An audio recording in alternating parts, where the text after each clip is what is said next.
and I didn't want to go out and promote Terry because I was going through such a difficult period in my life. I also detest the fact that I was unable to continue working since I was not strong enough. Karyn White was more than just another R&B singer in the late 1980s and early 1990s. The moment was her. She rose to prominence as the new Jack Swing Queen thanks to classics like Superwoman and The Way You Love Me.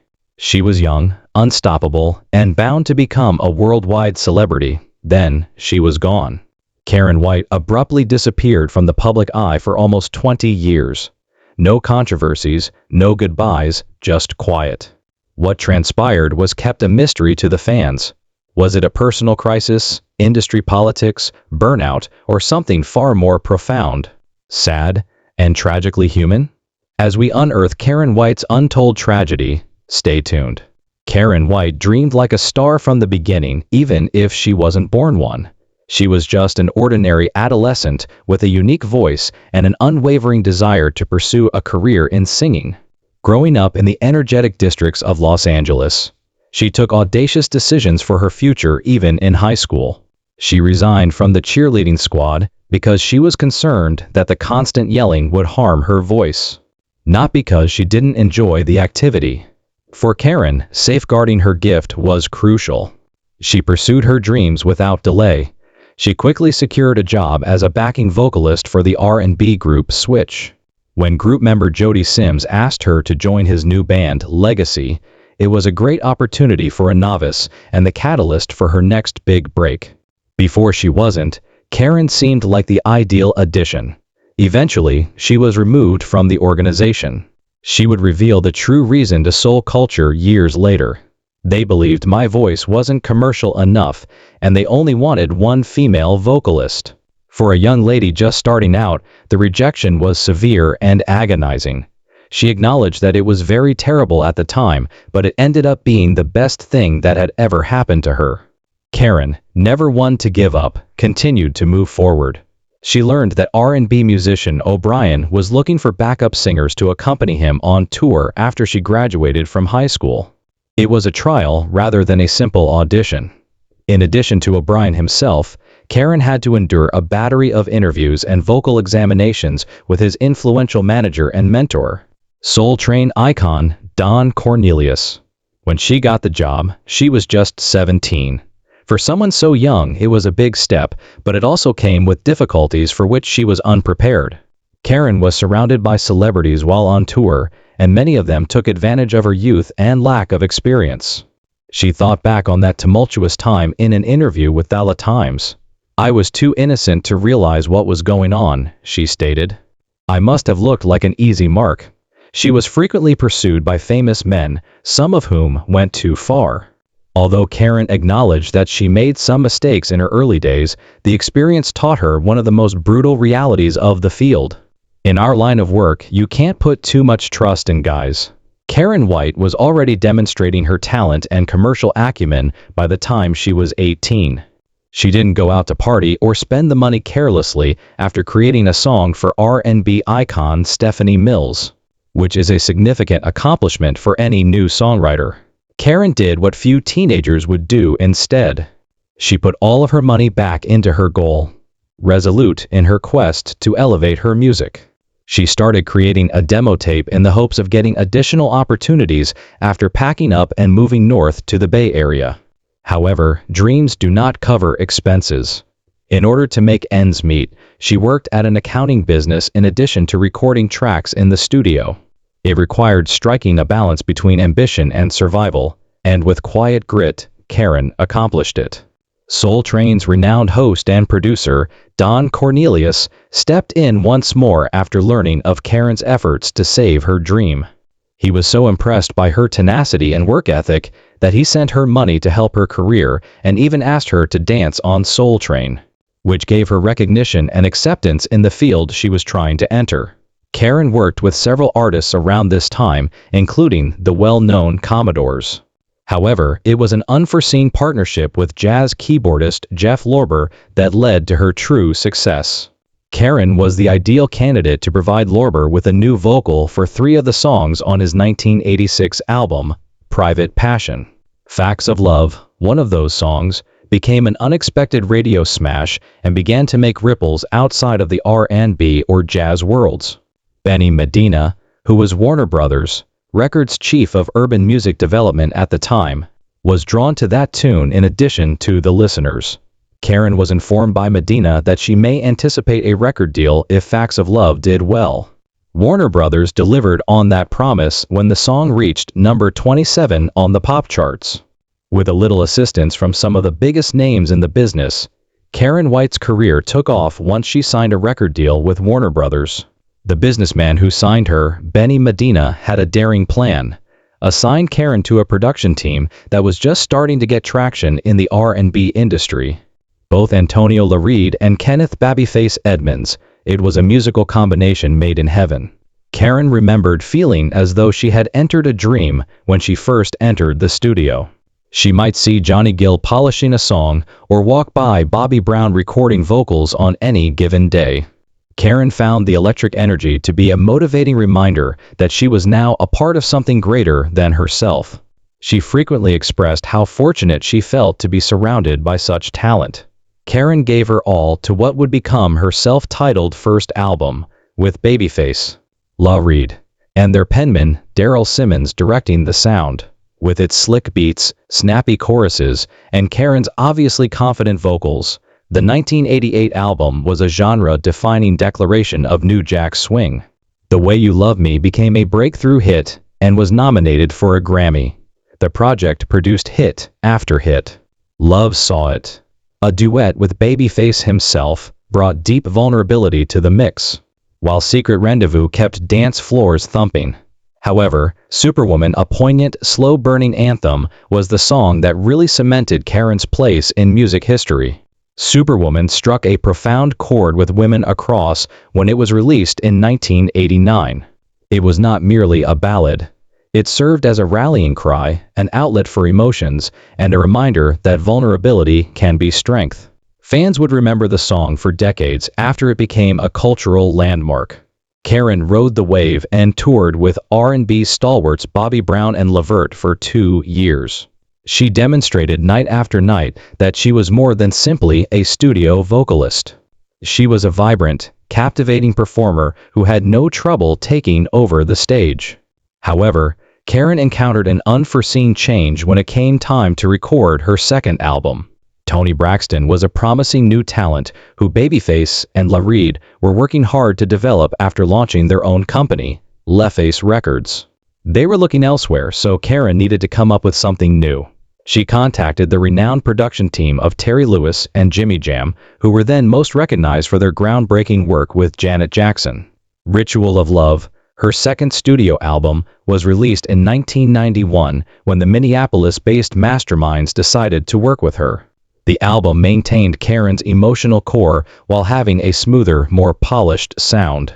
A more sensuous and sophisticated form of Karyn's skill was displayed on the outstanding track Romantic, which turned into a dance floor. Additionally, it peaked at number 1 on the Billboard R&B chart, demonstrating that she was able to both equal and surpass the success of her debut. In the early 1990s, romance was poised to take center stage as Karyn White's star continued to soar along with the intensity of her personal life. The studio was producing more than just beautiful music. Karyn became attracted to Terry Lewis in particular while she was working with producers Jimmy Jam and Terry Lewis on her second album, Ritual of Love. She was 26 at the time. He was 35, a father of 2, and already a titan of the industry. The music was just one aspect of their chemistry. Karyn smiled as she recalled their hectic romance in an interview with iRock Jazz. He cared about his family and the community. She described him as a spiritual man, a philanthropist, and a sex symbol. It was a profound, instantaneous, and significant attraction. A diamond ring soon appeared on Karyn's finger as their relationship gradually bloomed. When someone taunted, "Can we get a close-up of that little ring on your finger?" during a broadcast interview, pointing to the sparkle on her hand, Karyn responded with a knowing smile, "What this?" It was the quintessential Karyn, calm, elegant, and radiating with love. The couple made the decision to not wait in 1991. There were only 2 people prepared to commit, and an impromptu vacation to Las Vegas, no headlines, fanfare, or exclusive magazine spreads. Yeah, Karyn laughed as she recalled afterward. We simply sort of did it. Vanished to Las Vegas. I answered, let's do it. He said, okay. She relocated to Minneapolis to begin a new life with her husband after leaving the bustle of Los Angeles. And it was a fairy tale for a time. According to Karyn, who spoke to Coco Diaries, she and Terry were both doing very well at the time in terms of their careers, finances, and personal lives. She was comfortable removing herself from the spotlight. She was, after all, leading a life that most people could only imagine. According to her, I was very rich. You know, I got soul, living in a 30,002-foot mansion with maids and nannies and cooks. The pair had created a private haven, a kingdom of calm luxury where Karyn could concentrate on motherhood, which she now valued even more than celebrity. Karyn gave birth to their daughter Ashley on Terry's birthday, November 24, 1992. A collective celebration of life and love, it was a poetic moment. The couple further expanded their family by adopting a baby boy called Brandon, according to multiple reports. Karyn White appeared to have it all to the outer world: a successful singing career, a lovely family, and a prosperous and contented existence. Few people realized at the time, however, that the fractures were already starting to emerge in that 30,000 square foot estate. Karyn White's life started to change in ways she hadn't even foreseen after the birth of her daughter Ashley in 1992. What ought to have been a happy chapter became a time of identity loss, emotional exhaustion, and personal confusion. Karyn freely acknowledged that her confidence plummeted after having a mother in an interview with You Know I Got Soul. When she admitted, I was losing Karyn White. The lady who used to dominate the R&B charts with sensuous anthems and power ballads was suddenly doubting her role in marriage, music, and even herself. At home, rifts had started to appear in her relationship with Terry Lewis. The two had had a passionate, fast-paced romance. But with new responsibilities and changing dynamics came parenthood, and Karyn found herself questioning not just her decisions, but also her identity, as she was no longer the glitzy, fierce pop star. You used to be this sex symbol, they told her, and now you dress like a Fortune 500 person. Her record label didn't like the change, and Karyn said executives were blunt. You used to be this sex symbol, and now you dress like a Fortune 500 person. The comment hurt, but it also exposed a harsh reality about how the music industry treated women, especially those who dared to change. Under the influence of her husband, the business whiz behind the Terry Lewis and Jimmy Jam empire, Karyn had developed a growing interest in finance and entrepreneurship, even wanting to return to school to earn a master's degree. But when she presented the idea to her label, they responded in a dismal and icy manner. They wanted the Karyn White of Superwoman, not the one looking to grow outside of the stage. And education didn't fit their definition of marketable. Nevertheless, she went back to the studio and gave it another go, releasing her third album, Make Him Do Right, in 1994. This time, it was a collaborative effort, with executive producers Terry, Jimmy Jam, Benny Medina, and Karyn herself. She also reunited with Babyface, the producer who had helped shape her earlier sound. On the surface, it looked like a return to form, but beneath the surface, Karyn was still unraveling. She later revealed that the album's release coincided with deeply personal issues. Though she didn't share the specifics, her emotional turmoil was clear. Fans came to their own conclusions as the years passed, and Karyn White remained out of the spotlight. But she refused the label's push to go on tour, promote the project, get back in the spotlight, and reclaim her throne, choosing instead to concentrate on her daughter and start the difficult process of healing from whatever storm had been building behind closed doors. Karyn eventually came forward to correct the narrative, stating in an interview with You Know I Got Soul, that it wasn't Terry's fault at all, that he wanted me to be everything that I wanted to be. Many blamed her then-husband, legendary producer Terry Lewis, for marginalizing her career. Despite her lavish lifestyle, which included a 30,000 square foot mansion, maids, nannies, and private chefs. Karyn told Essence magazine that she was anything but fulfilled, revealing that although he was a wonderful husband and father, the truth was much more painful and personal. I was very fortunate in my relationship. I had a wonderful husband and Terry Lewis. Rumors circulated in the industry that Terry may have started the divorce, a claim that iRock Jazz brought up. However, in a subsequent interview with Urban Bridges, Karyn took responsibility with startling candor. "And I messed that up," she admitted. The emotional toll of her decisions and the collapse of her marriage hit Karyn hard. What followed was a deep and lingering depression. She said there were days when she couldn't even summon the energy to sing. "It was the most painful and dark moment of my life," she confessed. Then, as though fate wanted to put her to the ultimate test, she was dealt a crushing blow when her mother passed away. Karyn talked about the heartbreaking loss in an interview with Coco Diaries. Her divorce with Terry was formalized in 1999, and she said, "The two people I was closest to in the world were no longer there, and I was grieving for both of them," referring to both her mother and the emotional distance from her former self. Karyn left Minneapolis in search of a fresh start and relocated to Sacramento, where she pursued a completely different career path, flipping homes and pursuing her artistic side as an interior designer. For a while, this provided her with a sense of purpose and a diversion from the emptiness she was still carrying. But the suffering didn't stop there. After years of heartbreak, loss, and self-discovery, Karyn White started to slowly find her way back to herself. Her father died shortly after she moved to California, and she fell into a deeper state of despair after both of her parents were gone and the foundation of her previous life was destroyed.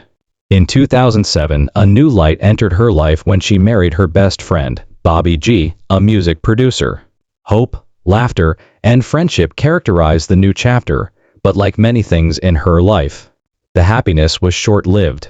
The marriage ended a few years later, and then the crash struck. In 2008, the real estate market crashed, and Karyn, who had been flipping houses and working as an interior designer, found herself struggling once more.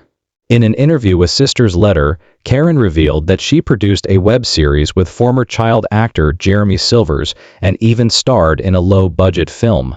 Instead of letting the setback depress her, she decided to take a risk and decided that the time was right to return to her first love, entertainment, as her daughter was about to graduate from high school. In 2012, Karyn made the bold decision to release Carpe Diem, her first studio album in almost 20 years, on her own independent record label. It was a far cry from her days as an R&B chart topper, but it was a start. She then made contact with Jay King, the founder of the renowned R&B group Club Nouveau, who believed in her and took on the role of manager, helping her prepare for a long overdue comeback. The album was a declaration. Karyn White was back on her own terms. Around that time, she also began a romantic relationship with fellow R&B star Al. Sure. But much like her return to music, the relationship didn't last. Then came a moment that stunned her loyal fans. In 2015, the Soul Train Awards honored Babyface with a tribute performance. It looked like the ideal time for Karyn to return to the spotlight and sing her most famous ballad, Superwoman. But when the lights went down and the music began, it was Fantasia Barrino on stage instead of Karyn. The audience was taken aback, and fans flooded her email asking why she hadn't performed her song. Karyn answered quietly, "I have been inundated with inquiries from friends, family, and fans. Karina, why weren't you on the show? Are you okay? Are things going well? Everyone else was there. We wanted to see you. Good question. I don't know. I never received a call from any affiliates of the Face, Bet, Centric, or Soul Train Music Awards." In 2021, Karyn publicly wished Babyface a happy birthday on Instagram, perhaps demonstrating that time had eased the sting and that their respect for one another had not diminished. "You know, I thought Fantasia did an amazing job. It has nothing to do with Fantasia. It's really just respect." In addition to launching the Karyn White Foundation, a non-profit organization that empowers female entrepreneurs, and focusing on business and legacy building, Karyn White is now not just surviving, but thriving. She is passionate about financial literacy and now spends time teaching her daughter and nieces how to make wise, independent financial decisions. She has also been working hard to improve her acting abilities. Karyn White's story is no longer just about the music, it's about resilience, reinvention, and the quiet power of rising again. She reflects on her journey with grace and clarity, saying, "I have way more to offer now than that person I was at 22. She also says, "I'm doing what I love and enjoying the work." Karyn White's journey is a powerful reminder that fame doesn't shield you from heartbreak, self-doubt, or personal loss. From the heights of R&B stardom to the quiet struggles behind closed doors, her story is one of resilience, reinvention, and a woman learning to find her voice again, this time on her own terms. But it also leaves us wondering, was Karyn White truly supported by the industry she helped define? Or was she quietly pushed aside the moment she stepped out of the spotlight? Let us know your thoughts in the comments below. Do you think Karyn deserved greater acclaim during her comeback? Until we meet again, please remember to hit the notification bell, like this video, and subscribe to our channel for more in-depth explorations of lost icons like Karyn White.